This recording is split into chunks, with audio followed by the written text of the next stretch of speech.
하나님의 회복을 꿈꾸는 묵상 26일차 묵상을 시작하겠습니다. 어느덧 이 묵상이 오늘과 내일 이틀만 남겨두고 있습니다. 특별히 이번 주 묵상의 주제가 하나님이 주신 사명의 회복입니다. 오늘 내일 남은 이틀의 묵상을 통해 하나님이 내게 주신 사명이 무엇인지를 다시 한번 깨닫고 그 사명을 회복하시는 은혜가 있길 바랍니다. 오늘 묵상의 제목은 하나님이 기뻐하시는 사명의 회복입니다. 오늘의 말씀을 읽겠습니다. 사도행전 26장 14절에서 18절입니다. 우리가 다 땅에 엎드려짐에 내가 소리를 들으니 히브리 말로 이르되 사울아 사울아 내가 어찌하여 나를 박해하느냐 가시체를 뒷발질하기가 내게 고생이니라. 내가 대답하되 주님 누구시니까? 주께서 이르시되 나는 내가 박해하는 예수라. 일어나 너의 발로 서라. 내가 내게 나타난 것은 내가 나를 본 일과 장차 내가 내게 나타난 일에 너로 종과 증인을 삼으려 함이니 이스라엘과 이방인들에게서 내가 너를 구원하여 그들에게 보내어 그 눈을 뜨게 하여 어둠에서 빛으로 사탄의 권세에서 하나님께로 돌아오게 하고 죄사함과 나를 믿어 거룩하게 된 무리 가운데서 기업을 얻게 하리라 하더이다. 아멘. 오늘의 묵상을 함께 나누겠습니다. 어린 시절 목회자의 자녀로 자라면서 내가 생각하던 이상적인 신앙생활은 교회와 적당한 거리를 두는 신앙이었습니다. 어린 시절부터 교회의 모든 예배나 행사에 싫던 좋던 참여할 수밖에 없었습니다. 그러다 보니 어떤 때는 내 개인적인 삶이 없다는 마음까지 들었습니다. 반면 일반 통도들은 평상시는 세상에서 살다가 주일에 한 번만 예배하러 왔습니다. 그러면서도 목회자와 성도들에게 섬김과 대우를 받았습니다. 그렇게 주일에 한 번 예배하며 섬김을 받는 사람들이 때로는 너무나 부러웠습니다. 주일이면 깨끗한 복장을 입고 예배하러 와서 예배가 끝나고 제 시간에 돌아가는 그들의 모습이 부러웠습니다. 그리고 나도 크면 저렇게 교회와 거리를 두는 깔끔한 신앙생활을 해야겠다고 다짐했습니다. 그러나 청소년 시절 부흥회에서 예수님을 인격적으로 만난 후 이런 나의 생각이 하나님 보시기에 얼마나 이기적이고 자기중심적인지를 알게 되었습니다.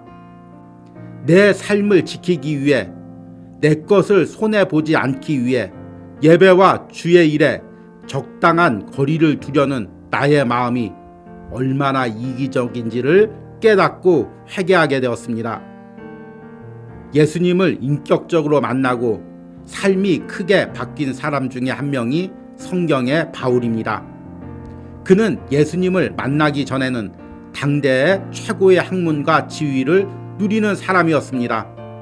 모든 사람들에게 존경을 받으며 로마 시민권을 가지고 평탄하고 성공적인 삶을 살아왔습니다. 그러나 다메섹 도상에서 예수님을 인격적으로 만난 후 그의 삶은 바뀌었습니다. 이제 내 것을 위해 사는 삶이 아니라 내 것을 들여 하나님의 사명을 감당하는 삶을 살았습니다. 오늘 말씀은 이렇게 평생 사명자로 살아간 바울이 죄수의 신분으로 아그리빠 왕에게 신문을 받았을 때 한 말입니다. 바울은 자신이 어떻게 예수님을 만났고 어떻게 사명을 받았는지를 고백했습니다. 이 말을 들은 아그리빠 왕은 바울아 내가 미쳤도다 라고 말합니다.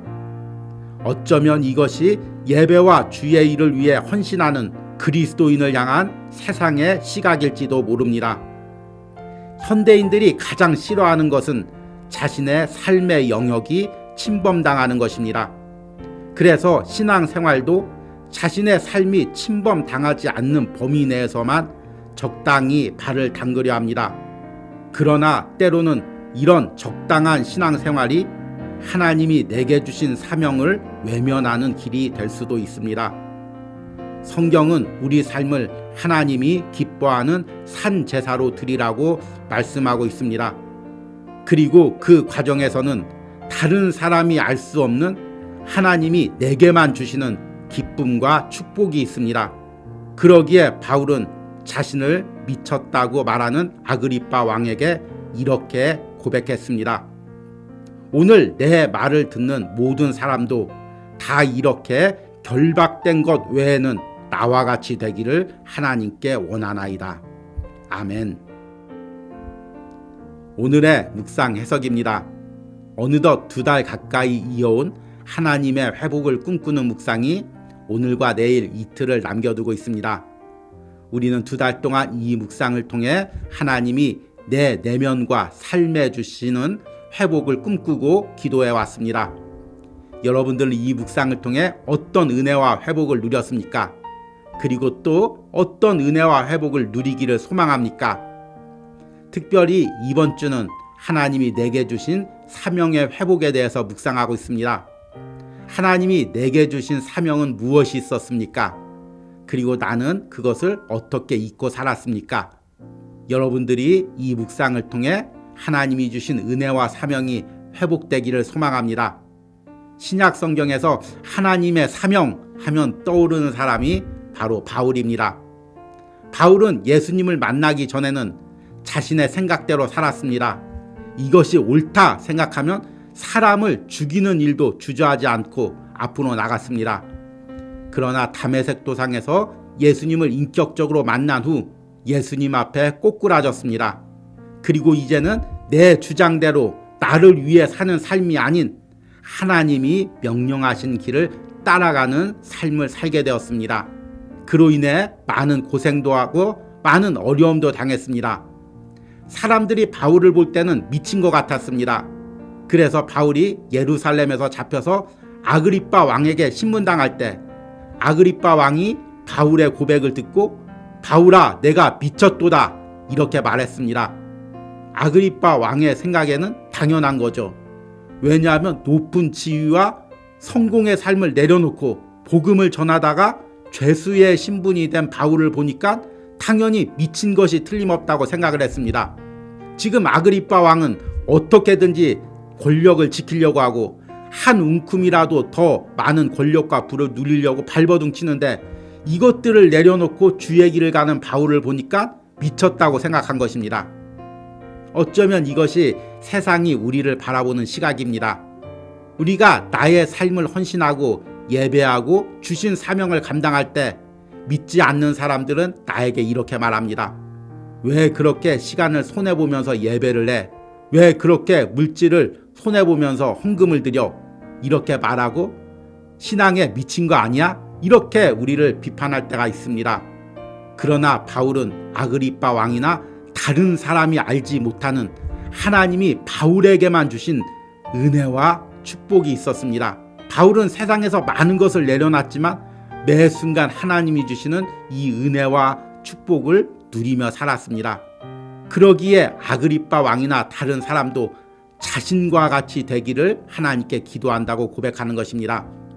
이것이 예수님과 인격적인 만남을 통해 예수님이 주신 사명의 길을 받은 사람만이 할 수 있는 고백입니다.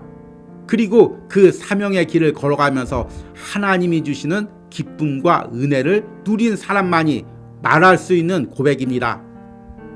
저와 여러분들이 이 은혜를 회복하기를 원합니다. 세상의 시각으로 보면 우리가 예배하고 주의 일하는 것이 내 것을 손해보는 것 같습니다. 그러나 이 길을 갈 때 남들이 모르는 하나님의 은혜와 축복이 있습니다. 2달 가까이 이 묵상에 동참하신 여러분들이 그 은혜와 축복이 회복되기를 소망합니다. 그래서 이제는 남은 삶을 기쁨으로 하나님께 예배하고 맡겨진 주의 일을 감당하기를 축복합니다. 오늘의 적용과 기도입니다. 내가 나의 삶을 들여 예배하고 주의 일을 하면서 타인과 비교하는 마음은 무엇이 있습니까? 내가 예배와 주의 일에서 나의 시간과 물질을 빼앗기는 것 같아 아까워하는 마음은 무엇이 있습니까? 내가 나의 삶을 들여 예배하고 주의 일을 할 때 하나님이 주시는 세상이 알지 못하는 기쁨과 축복을 누리게 해달라는 기도를 드리시기 바랍니다. 우리 함께 기도하겠습니다.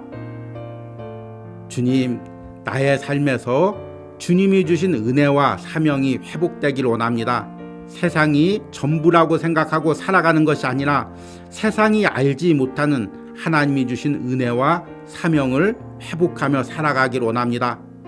이 하나님이 주신 사명을 감당함에 나의 삶을 드리는 것을 아까워하지 않게 하여 주시옵소서.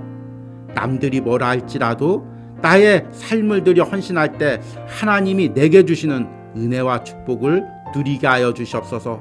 그래서 억지로 주의 일하는 것이 아니라 남들이 모르는 은혜와 기쁨으로 사명을 감당하게 하여 주시옵소서. 이렇게 사명을 감당하면서 누리는 은혜와 축복이 오늘 묵상에 동참하는 모든 사람들 안에 회복되기를 간절히 기도합니다. 예수님의 이름으로 기도했습니다. 아멘.